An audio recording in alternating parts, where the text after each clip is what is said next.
Hey, good morning, rock and roll people. Monday, 26th of, I don't know if I'm speaking loud enough, but it is almost 6:30 a.m. in the morning. So that's one of the reasons why I don't actually speak loud enough. But it's Monday, almost 6:30 a.m. in the morning, and just want to wish you guys a happy new week, a happy new day. Go out there and rock and roll as much as you can. I'm already behind with work. I'm always behind with work. That's what you get when you're an entrepreneur, I think. And you hardly have a weekend off. But I'm not complaining. It's just one of those things, right? I had a good Sunday, I think. Could have done with more time, but hey. Just wanted to, wish you guys the best. Numbers are fucking high, and I'm sorry for that. It's not my fault though, but well, I think it's all everybody's fault. We can all do something better.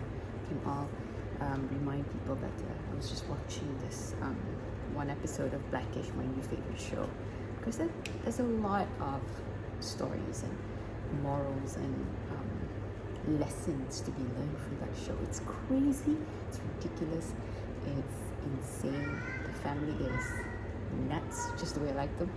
But the dad is such a sometimes male chauvinist pig that he gets schooled all the time, and even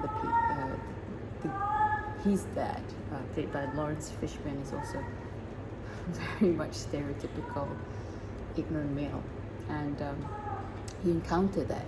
I, as a female, encountered that all the time, and it's not easy because you want to be respectful, you want to educate, but at the same time, it really fucking pisses you off that people are still like that in 2020, and without knowing it. And there's this one episode where the dad is trying to be feminist, and he says, I've got female friends, I look out for them and stuff like that.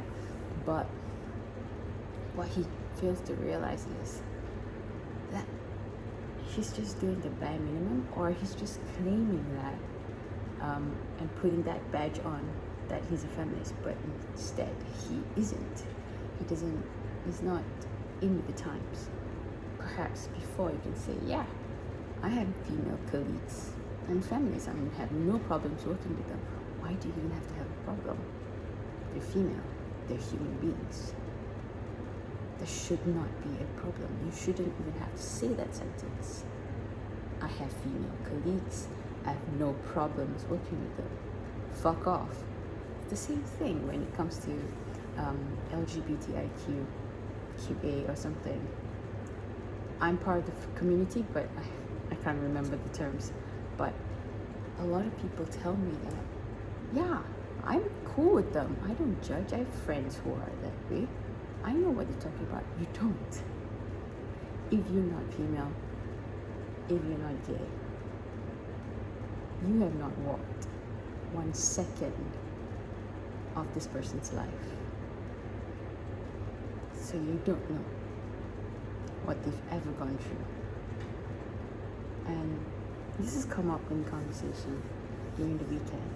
It's healthy to have good conversations. It's healthy to have differing ideas or thoughts or ways of approaching things, because we're all adults, and I'd like to think that I'm open-minded enough to listen to another party. And so it got me thinking, I'd like to think I'm open-minded enough, but it got me thinking that, am I tolerant enough? And by tolerant, I don't mean I tolerate, accept, and settle for. No, that's not the way I'm going to live my life. I've lived it for almost 45 years now, and so, no, I don't accept it. And if you're in my circle, you gotta buck up. Likewise, if I've got blind spots, I've got to buck up, but educate me. So, I'm not always right. There are things that trigger words that piss me off and trigger me off, and my immediate response is to be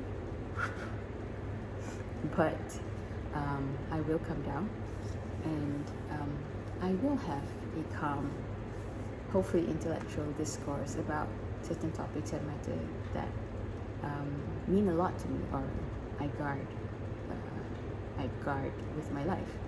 So that's what I've learned. I don't know if I've carved it out clearly, but during the weekend, what I learned is you don't always have to be right. There's always another opinion, and the other opinion, if it is differing from yours, it doesn't mean it's wrong. It just means that that person might have a different point of view. That person might have walked a different path and not been in your shoes. So it's up to you to explain your side of the story, and it's up to them, if they want to or not, to listen to your side of the story and try and figure it out. It's all part of living life. You're not perfect. I'm not perfect. Nobody is. And we're all learning all the time. A person could come from a noble place, like the dad in Blackish. He came from a noble place, wanting to be a feminist, but he was still kind of clueless because they're just blind spots. And at the end of it, we came up with the term that, oh my God, men are the white people in the race argument, meaning white people are privileged, and they get everything. There's hardly any obstacles blocking their way. Okay, and let's not talk about poverty lines, but they don't get stopped by the police so much. They don't get questioned. They don't get side-eyed. They get the job. They can come in looking casual and still get the job. All sorts of things. So men in the feminist argument are the white people of the world, meaning, yeah, they open the door. For women, they tell a woman to smile. Hey, why don't you just smile? What's wrong? Are you having a bad day? And sometimes to them, that is just checking in and like, no, I'm really genuinely asking you, are you having a bad day? But to the woman, it's like, if one more person asks me to smile, I'm gonna fucking kick their face in.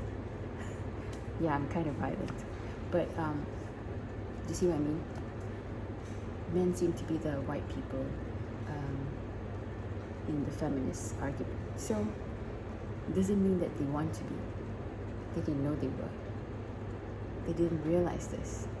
So it's up to the world to set parameters, or to set boundaries or parameters, just to educate, enlighten.